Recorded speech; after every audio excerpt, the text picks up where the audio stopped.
Quienes querían ser los primeros se dan cuenta que el Señor considera más a un niño que a cualquier otro. Pero también les enseñó que debemos ser como niños y evitar que ellos puedan tropezar o pecar, evitando que participen de la iglesia, siendo obstáculos para que éstos conozcan de la verdad de Dios. ¡Ay de ellos!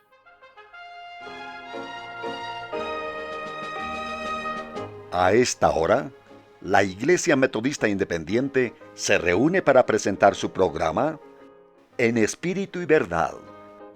Dios es Espíritu, y los que le adoran en espíritu y verdad es necesario que le adoren. Bienvenidos al programa de hoy.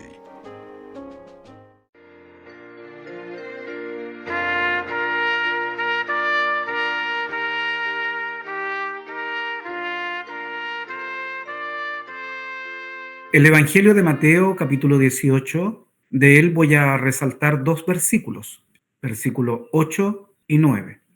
Dice así: Por tanto, si tu mano o tu pie te fuere ocasión de caer, córtalo y échalo de ti. Mejor te es entrar cojo o manco en la vida que teniendo dos manos o dos pies ser echado en el fuego eterno. Y si tu ojo te fuere ocasión de caer, sácalo y échalo de ti. Mejor te es entrar con un solo ojo en la vida que teniendo dos ojos ser echado en el infierno del fuego. Todos sabemos que se están celebrando los Juegos Olímpicos en París, Francia. Y me llamó mucho la atención lo que le ocurrió a un atleta, el australiano Matthew Dawson, porque él tuvo que tomar una difícil decisión para poder participar de estos Juegos Olímpicos. Tenía que renunciar a los Juegos Olímpicos porque él era un jugador o es un jugador de hockey que decidió amputarse la parte superior del dedo anular para poder competir. ¿Qué es lo que le ocurrió a Matthew? Sufrió una lesión y se rompió el dedo semanas antes del inicio de las Olimpiadas. Los médicos le dieron dos opciones. Una era reposar y así curar dicha fractura, lo cual le tomaría bastante tiempo, que le impediría participar y competir allá en París. Matthew fue medallista de plata en Tokio 2020 y él quiere, y lo manifestó así, poder tener un nuevo logro, que era la medalla de oro con su equipo. Al sentirse imposibilitado por esta grave lesión que tuvo en uno de sus dedos, él tomó una decisión. Y él dijo: no he tenido mucho tiempo para tomar esta decisión, pero creo que la mejor opción para poder entrar a los Juegos Olímpicos es amputarme la punta del dedo. Esto no es una elección basada en un sueño olímpico, sino que pienso que será lo mejor para el futuro. Matthew dijo: he tomado esta decisión junto al cirujano plástico, no solo por la oportunidad de jugar en París, sino también por la vida futura. Es una tal vez impactante decisión, ¿no?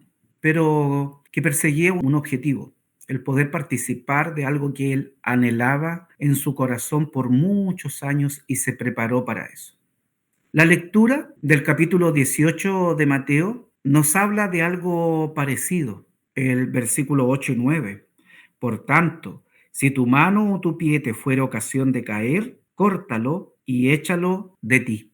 Y así ustedes pueden seguir leyendo lo que continúa diciendo el versículo 8 y versículo 9.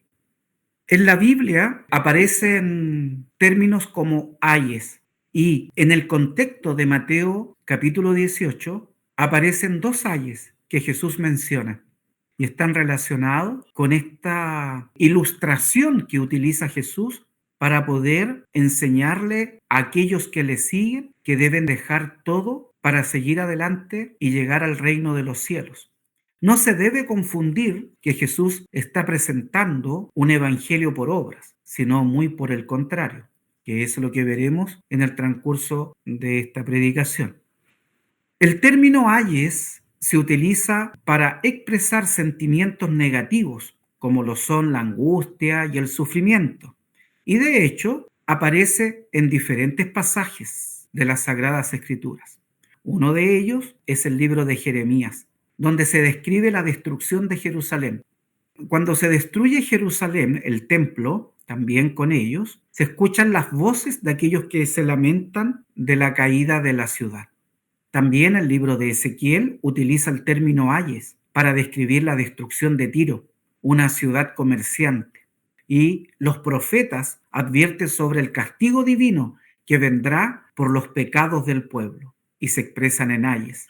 Se lamentan por las consecuencias que esto traerá a aquella ciudad. También existen ayes en el Nuevo Testamento y se utilizan los evangelios para describir la hipocresía y la injusticia de los fariseos y líderes religiosos de la época. El mismo Jesús hace uso de estas palabras para reflejar el sentimiento de un pueblo oprimido y de todos aquellos sufrientes en el mundo. Así también sabemos que existen los conocidos 3 ayes del Apocalipsis, que son el juicio final que Dios pronuncia sobre los malos habitantes de la tierra para incitarlos al arrepentimiento. Ay de aquellos que no se arrepentirán. En Apocalipsis 9:20 dice: y los otros hombres que no fueron muertos con estas plagas aún no se arrepintieron de las obras de sus manos, para que no adorasen a los demonios y a las imágenes de oro y de plata y de metal y de piedra y de madera, las cuales no pueden ver, ni oír, ni andar. Eran hombres que estaban ensimismados en el pecado y en la idolatría, y proféticamente se pronuncia para ellos ayes de dolor, de angustia, por no arrepentirse. Los 3 ayes de Apocalipsis son, en efecto, un tiempo de gran angustia y aflicción que pertenecen a la gran tribulación y son aquellos que prometieron lealtad al anticristo durante los tiempos finales. En el Evangelio de Mateo, que acabamos de leer, podemos ver que el nuevo nacimiento constituye algo esencial para entrar en el reino de los cielos. Miren, para poder entender el versículo 8 y 9, es que necesitamos entender lo que antecede a esta lectura. Dice el versículo 1: en aquel tiempo se llegaron los discípulos a Jesús, diciendo: ¿quién es el mayor en el reino de los cielos? No podemos conocer el corazón del o los que hicieron esta pregunta a Jesús, pero pareciera ser que detrás de ella hay una cierta ambición material, de poder, de prestigio. Parece como si estos hombres hubiesen estado hablando sobre este tema anteriormente. Y esto no se menciona solamente aquí. Recuerden que también ahí, en un momento, nos narra las Escrituras que tuvieron que interceder una mamá para decir que su hijo se sentara a la diestra de Jesús cuando entrara al reino de los cielos. Pareciera que los seguidores de Jesús, reflejando el corazón del ser humano, siempre va a buscar un lugar de preponderancia y de importancia más que el resto. ¿Quién puede ser el más importante en el reino de Dios? ¿Quién puede ser el más importante en el reino de los cielos? Así que cuando Jesús escuchó esta pregunta, y lo más probable, examinó el corazón de ellos, aparece el versículo 2 de Mateo 18. ¿Y qué es lo que dice el versículo 2? Y llamando Jesús a un niño, le puso en medio de ellos. Bueno, para la cultura judía, los niños no tenían un lugar de importancia dentro de la sociedad. No eran productivos, en muchos casos eran considerados cargas. Tal vez los varones tenían mayor consideración que una mujer. Esto era así hasta que no tuviesen una edad donde pudieran ser considerados de influencia dentro de la sociedad hebrea bajo los estudios propios del judaísmo. Así que mientras los discípulos discutían o le preguntaban a Jesús quién iba a ser el más importante, Jesús llama a uno de estos pequeños, a uno de estos niños. ¿Y qué nos enseña esto? Nos muestra que el niño se acercó al Señor sin titubear. ¿No ve que dice el versículo 2? Y llamando Jesús a un niño, le puso en medio de ellos. El niño creo que inmediatamente acudió. No cuestionó, simplemente se acercó porque Jesús lo decía. En el Evangelio de Marcos, capítulo 10, versículo 14, leemos que el Señor dijo: y viéndolo Jesús, se enojó y les dijo: dejad los niños venir y no se lo estorbéis, porque de los tales es el reino de Dios. El problema no consistía en que los niños viniesen a él, sino en evitar que los adultos les estorbasen cuando los pequeños se acercaban al Señor. No les impidáis venir. La iglesia debe considerar siempre a los niños en su trabajo evangelístico. Damos gracias a Dios por los niños que tenemos en nuestra congregación. Y aquí tenemos una hermosa imagen de Jesús colocando a un niño en medio de ellos. Y entonces, ¿qué es lo que les dijo? El versículo 3 de Mateo 18 nos dice así: y dijo: de cierto os digo que si no os volviereis y fuereis como niños, no entraréis en el reino de los cielos. Tal vez puede ser mal aplicado este versículo por muchos a través de la historia eclesiástica, o tal vez en el mismo tiempo que el Señor Jesús decía. Recordemos que a veces nuestro Señor entregaba verdades celestiales con ilustraciones terrenales como parábolas, y no siempre se le entendía. Recordemos que el Señor estaba hablando de la conversión de las personas. El contexto así nos indica. Y no le está diciendo de una reversión, es decir, volver a el principio, revertir, devolverse. Algunos piensan que estas palabras significan que uno debe, de alguna manera extraordinaria, volver a la infancia, o que hay que comportarse de una forma infantil o juvenil para entrar en el reino de los cielos. Pero el Señor no estaba hablando de regresar a la pasada niñez, sino más bien de pasar a una vida nueva, de nacer de nuevo, como lo presenta el Evangelio de Juan capítulo 3. Y esto les proporciona una lógica al pensamiento de los discípulos, al desviar su atención del tema, de tener una posición elevada en el reino hacia otro asunto de importancia fundamental, como es el de asegurarse la entrada en ese reino. El asunto no es quién es el más importante en el reino de los cielos, sino el asunto es si realmente entraremos a él. Esta fue una afirmación tan radical como la de Jesús en el Evangelio de Juan 3:3.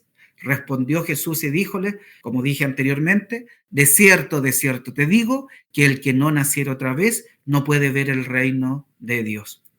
Recuerden que Nicodemo le preguntó inmediatamente: ¿cómo se puede hacer esto? ¿Volveré a meterme en el vientre de mi madre? ¿Cierto? No lo tomaban espiritualmente, sino literalmente. Y lo más probable que esta enseñanza, que el que no fuere como niño, la tomaron también desde el punto literal. Lo importante que se enfatizó en estos versículos es que Jesús quería dejar claro ese nuevo nacimiento. No estar preocupado quién va a ser el mejor, ni en el cielo, ni mucho menos en la tierra. En la iglesia, en las congregaciones, no podemos buscar lugares de preponderancia, de importancia en cuanto a la influencia que puedo ejercer a través de una administración eclesiástica, sino muy por el contrario. Son muchos los pasajes que nos hablan de que el que se humilla ha de ser ensalzado. ¿Eso qué quiere decir? Que siempre debemos de comportarnos como siervos de Dios, de considerarnos como el apóstol Pablo, como el último, el abortivo, el que tal vez no tenía esperanza de vida, pero fue preservado para el Evangelio Santo. Por eso, hermanos, usted y yo debemos convertirnos en un niño, en el sentido de que tenemos que nacer de nuevo. Cuando nacemos de nuevo, comenzamos a vivir espiritualmente y somos como niños, niños en Cristo. ¿Que a veces nos cuesta madurar? Sí, es verdad. Pueden pasar muchos años y seguimos siendo niños, porque no comprendemos las enseñanzas de las Sagradas Escrituras. Y no porque las Escrituras tengan falta de poder, sino porque muchas veces nuestra actitud, como la que tenían estos discípulos, les obstaculiza el crecer. Si seguimos avanzando ahora, en el Evangelio de Mateo 18, el versículo 4, dice: así que cualquiera que se humillare, ven, Aquí está hablando de la humillación. No significa que el cristiano debe buscar estar arriba en los puestos de importancia. Si queremos ser ensalzados, debemos estar humillados. Los niños en el tiempo de Jesús no eran considerados. Nadie le iba a preguntar a los niños de los asuntos importantes, administrativos del pueblo de Israel. Ningún fariseo iba a tener a un niño como consultor de asuntos espirituales. Cuando recalcamos la entrada en el reino, es decir, en el nuevo nacimiento, encontramos que Él, que se humilla a sí mismo como un niño, es el mayor en el reino de Dios. O sea, lo que le estaba diciendo a los discípulos: ustedes me vienen a pedir lugar en el reino de los cielos, pero yo les digo que tienen que tener una actitud humilde, y si la tienen humilde acá en la tierra, en el reino de los cielos van a ser ensalzados, van a ser considerados. Cuando uno sigue leyendo, el versículo 5 y 6 dice: y cualquiera que recibiera un tal niño en mi nombre, a mí recibe. Versículo 6. Y aquí viene esta parte introductoria para lo que vamos a ver de los pasajes que destacamos. Y cualquiera que escandalizare a alguno de estos pequeños que cree en mí, mejor le fuera que se colgase al cuello una piedra de molino de asno y que se le anegase en el profundo de la mar. El hacer tropezar, el término tropezar aquí en el contexto significa conducir a pecar, conducir a pecar. Y esto nos debe calar profundo nuestra alma, porque hoy en día hay muchos padres que están llevando a sus propios hijos al infierno, pues se vanaglorian de los pecados que puedan cometer, de sus palabras groseras, de sus acciones indebidas, de felicitar cuando cometen algún pecado de acuerdo a las Escrituras. Ay de aquel adulto que hace tropezar, que hace pecar a un niño. Y Jesús advirtió contra esta acción en un lenguaje muy duro, porque Jesús ama a los niños. Parece que en esta sección lo que estaba haciendo nuestro Señor Jesús era convertir la evangelización de los niños en un asunto divino. Para Él, alcanzar a los niños para Cristo constituía una prioridad alta que debiera mantener su gran importancia en la actualidad en nuestra iglesia. Paradójicamente, se acercaron discípulos a preguntar quién era el de mayor importancia, y la respuesta estaba en la acción, en un llamado que hizo Jesús a un niño. No llamó a ninguno más, solo a un niño. Versículos 7 y 9 dice: ay del mundo por los escándalos, porque necesario es que vengan escándalos, mas ay de aquel hombre por el cual viene el escándalo. Algunos le atribuyen a estos pasajes que vienen un lenguaje profético con relación al anticristo y a lo que va a ocurrir en la gran tribulación. No es el camino por el cual llevo esta predicación. El versículo 8 y 9, lo quiero leer completo para poder hablar del contexto, porque en forma específica es muy amplio. Por tanto, si tu mano o tu pie te fuera ocasión de caer, córtalo y échalo de ti. Mejor te es entrar cojo o manco en la vida que teniendo 2 manos o 2 pies ser echado en el fuego eterno. Y si tu ojo te fuera ocasión de caer, sácalo y échalo de ti. Mejor te es entrar con un solo ojo en la vida que teniendo 2 ojos ser echado en el infierno del fuego. Aquí se afirma que el juicio de Dios caería sobre los que causasen las citadas ofensas.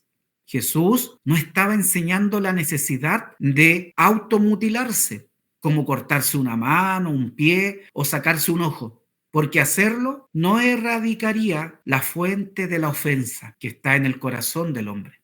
Jesús estaba enseñando la necesidad de quitar todo lo que pueda ofender a otros y a Dios. Si hay algo en nuestra vida que usted piense que está ofendiendo a Dios, debe quitarlo de raíz. Debe quitarlo de raíz. Jesús no quiere que sus seguidores se corten las manos o los pies o se arranquen los ojos para evitar pecar. Jesús estaba usando aquí una figura retórica, una exageración o hipérbole para comunicarles a sus discípulos el grado de seriedad con el que deben tratar el pecado. Si tú pecas, no es algo simple. Si algo de ti está pecando, debes sacarlo. Jesús no quería que ninguno de ellos tuviera una actitud casual cuando se trataba de lidiar con las consecuencias mortales del pecado. Y aquí surge tal vez una pregunta. ¿Estaba Jesús advirtiéndoles que cualquier creyente que pecara, aunque fuera una vez, iría al infierno del fuego? Claro que no. Si él hubiera querido que estas dos cosas se tomaran literalmente, los cristianos del primer siglo se habrían mutilado y tal vez todos serían ciegos y cojos y mancos. Y lo más probable que todos iríamos al infierno. No debemos desenfocar este asunto en esta meditación bíblica. El Señor quiere que luches contra la carne, no por tus capacidades o con tus capacidades, sino porque Cristo habita en ti. El Espíritu Santo habita en ti y el Espíritu Santo merece un templo limpio. Si hay un pecado, debes quitarlo de tu vida. Podemos proseguir con el versículo 10 que dice: mirad que no despreciéis a uno de estos pequeñitos, porque os digo que sus ángeles en los cielos contemplan siempre el rostro de mi Padre que está en los cielos. El Señor dijo que no debíamos menospreciar a los niños. Cuando uno de ellos muere, creemos que su espíritu, su alma, va al cielo, cuando son en inocencia. Hay una postura teológica, ¿cierto?, que habla también de los niños en cuanto a su alma, especialmente de aquellos donde existen matrimonios mixtos, donde se santifica el uno con el otro por la gracia de Dios y la descendencia está protegida en la misericordia y gracia de Dios bondadosa hacia los hijos.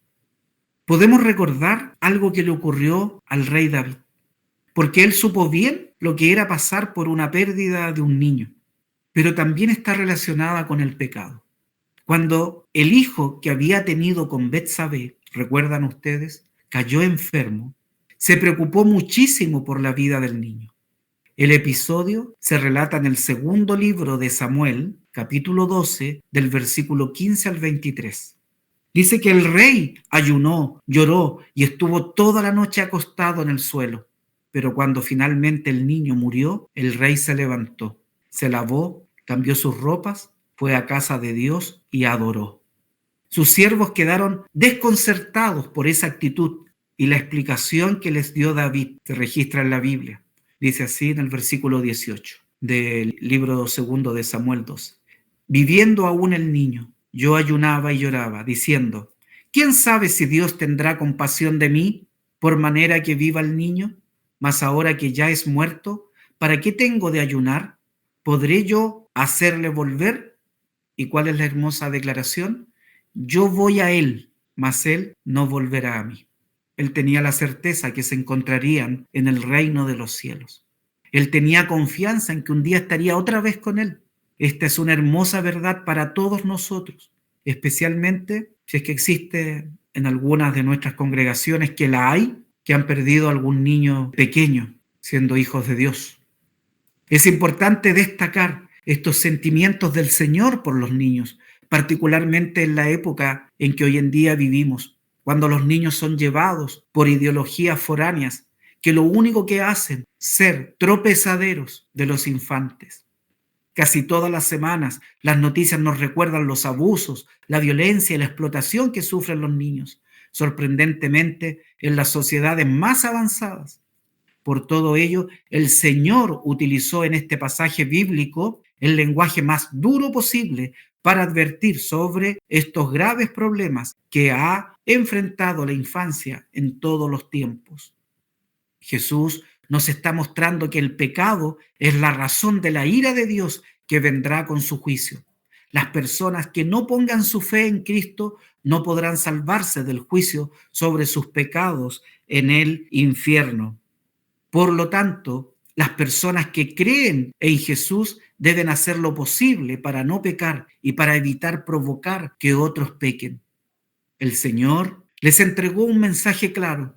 Primero, no podemos pensar que cualquiera de nosotros debiera de ocupar un lugar mayor que el otro.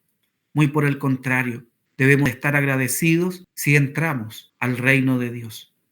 Y nuestra actitud en la tierra siempre deberá ser como actúa un niño, con fe, con rapidez, con obediencia. Tal vez, mientras yo hacía esto, pensaba, hoy en día los niños no son así. como eran en el tiempo de Jesús. Hoy en día hay niños que cuestionan todo, que son desobedientes a sus padres, que no tienen mayor comprensión de lo que es disciplina. Pero en el tiempo de Jesús era entendible que eran seres humanos, niños, excluidos, sin considerar en la sociedad. Pero el Señor los consideró. Así que le dio una gran lección a estos discípulos. Quienes querían ser los primeros se dan cuenta que el Señor considera más a un niño que a cualquier otro. Pero también les enseñó que debemos ser como niños y evitar que ellos puedan tropezar o pecar, como por ejemplo, no siendo responsables en la crianza del Evangelio, evitando que participen de la iglesia, siendo obstáculos para que éstos conozcan de la verdad de Dios. Ay de ellos. Y es allí donde se mencionan estos dos ay. El Señor nos haga comprender la importancia que es trabajar con los niños, pero también tener nosotros una actitud de niño espiritual. Que el Señor nos bendiga.